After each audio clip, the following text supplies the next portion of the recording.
Existe uma frase que diz o seguinte: se você quer ver quem te controla, veja quem você não pode criticar. Nas eleições, quando eu dizia a respeito da ditadura que estava prestes a acontecer no nosso país, muitos atrelavam isso à fome ou à degradação econômica. Mas nós sabemos que o começo da ditadura se dá pela interferência do judiciário no legislativo, assim como aconteceu recentemente agora na Venezuela. Então, senhores, nós não estamos numa possível ditadura, nós estamos no começo de uma. Quando nós vimos, por exemplo, um deputado que estava aqui nessa casa na legislação passada, ex-deputado federal Daniel Silveira, que teceu críticas duras, na quais eu discordo, mas está preso por conta de um crime de opinião. E isso foi um mero teste para poder ver o nível de coragem que nós teríamos para poder enfrentar a tirania. Afinal de contas, tanto o artigo 53 da Constituição, quanto também o induto presidencial que ele recebeu já não valem mais nada. Afinal, o Cesare Battisti, que matou 4 pessoas, o induto dele vale. O José Dirceu, o induto também dele vale. Um bandido, um ladrão também vale. Agora, para o Daniel Silveira, não. E muitas pessoas acreditam que essa luta, eu gostaria inclusive aqui de estar levantando outros temas, mas não existe direito subsequente à nossa liberdade. Então, todas as vezes que um supremacista, não vou falar o nome aqui daquele que não pode ser citado, todas as vezes na qual ele fala algo, algum supremacista fala algo, gera uma instabilidade política no nosso país desnecessária. Ministros do STF, vocês não são pagos para poder emitir opinião. A sua opinião é tão relevante para o Brasil quanto a minha sobre astrofísica. Você é pago para poder dar sentenças e julgar. Você não é pago para poder ser um popstar, para poder dar entrevistas e palestras e podcasts e entrevistas online com influenciadores, porque vocês não são os representantes do povo. E todas as vezes que o judiciário ele interfere no legislativo, ele está desvalorizando esta casa, os 513 deputados. Todos nós aqui nesta casa sabemos o quanto nós tivemos fazer isso aqui, para conseguir os votos, para poder convencer os nossos eleitores de que nós iríamos representá-los. Agora, quando um supremacista ultrapassa o poder dele constitucional, quando ele toma os poderes do Congresso para si, derrubando contas, quando ele censura parlamentares, quando ministros do governo querem colocar na justiça deputados que estão falando aqui nessa tribuna. Ou seja, se não tiver alguém para poder mostrar a tirania, os verdadeiros ditadores, isso só vai escalonar. E ai de muitos que estão querendo fazer um certo equilíbrio político, achando que serão poupados no futuro, não serão poupados. Porque a tirania, ela não para, pelo contrário, ela só amplifica. E quando a gente não coloca, não mostra isso para as pessoas, o poder do mal simplesmente só começa a aumentar. Então eu aqui, digamos, com um coração anterior ao meu cristão, eu poderia desejar muitas coisas para Lula e Alexandre de Moraes, por exemplo. Mas o meu Deus, Ele me deu um mandamento, Ele me deu algo para eu poder obedecer, que é poder amar os meus inimigos, que é inclusive orar por aqueles que me perseguem.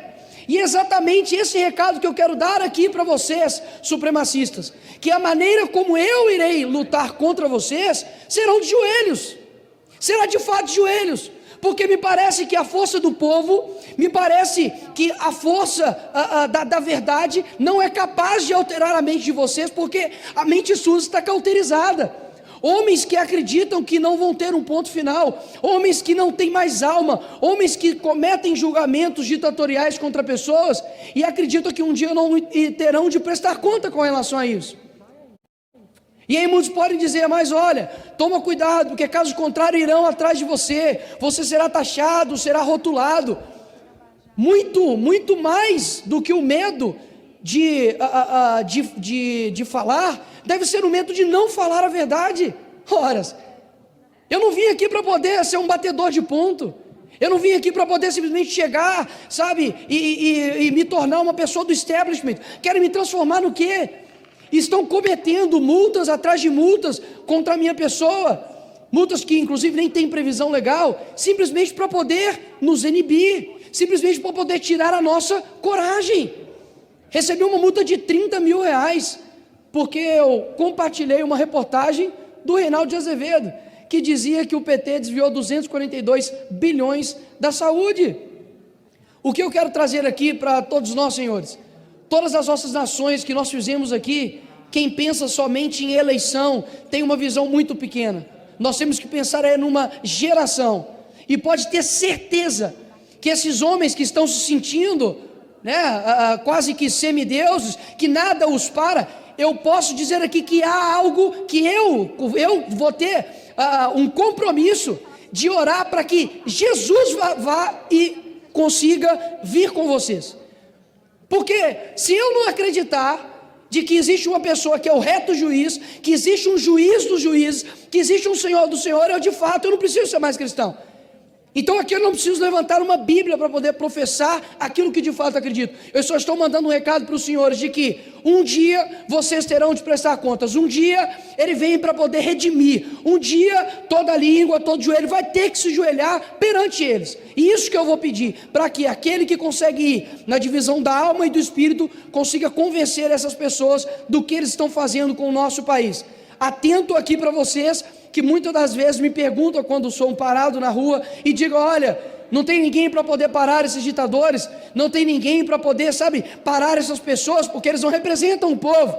E eu digo, olha, nós não estamos numa corrida de 100 metros, é uma maratona. Numa maratona a gente vai ter perdas, a gente vai ter batalhas que a gente vai perder, muitas vezes nós vamos desanimar, mas algo eu posso garantir para vocês, o povo brasileiro, ele está vendo com olhos atentos aqueles que defendem a verdade e aqueles que estão militando contra a justiça. Pessoas que dia após dia estão vendo que existe uma casta hoje no Brasil que tem tomado um tom tirânico, que uma hora a conta vai chegar. Então, se você muitas das vezes ficou aí desanimado, por conta das eleições perdidas agora, recentemente presidenciais, eu peço para que você continue estendendo a sua bandeira na sua casa, continue confiando em um Brasil verde, amarelo e azul, na qual a gente realmente não vai lutar somente por 4 em 4 anos, mas vamos conseguir lutar por gerações, porque aquilo que nós fazemos aqui no nosso presente, os filhos dos nossos filhos irão lembrar, ficará na história do nosso Brasil. E realmente quando eu digo que uma consequência para mim, as pessoas dizem, olha, toma cuidado, você não sabe o que é cadeia. Nossa, toma cuidado porque você não sabe o que é uma opressão. Você toma cuidado porque muitas das vezes pode ser um sonho de garoto que entra na política para poder mudar o Brasil. Se eu não tivesse esse sonho, eu não teria entrado aqui. Se eu não tivesse esse sonho, de fato, eu não estaria, sofrendo marcas, perseguições, para poder de fato mostrar algo. Então, quando eu digo que eu estou disposto a sofrer pela liberdade, não é porque eu me preocupo com eleições, horas. Eu já sou uma pessoa eleita. O que eu quero dizer é que nós não podemos subestimar o poder da nossa fala, não podemos subestimar o poder de convencimento da verdade. Então, mesmo que eles tentem rotular, mesmo que eles tenham, de qualquer maneira, tentando, fazer com que as nossas forças, elas fiquem rasas a ponto, de deixarmos pessoas, entre aspas, passivas, eu peço para que os senhores não tenham medo de enfrentar a tirania, não tenham medo de enfrentar os ditadores, porque se eu tenho certeza de alguma coisa, é que nós já estamos no começo de uma, e não importa se eles tenham um presente, nós teremos o futuro. Obrigado, presidente.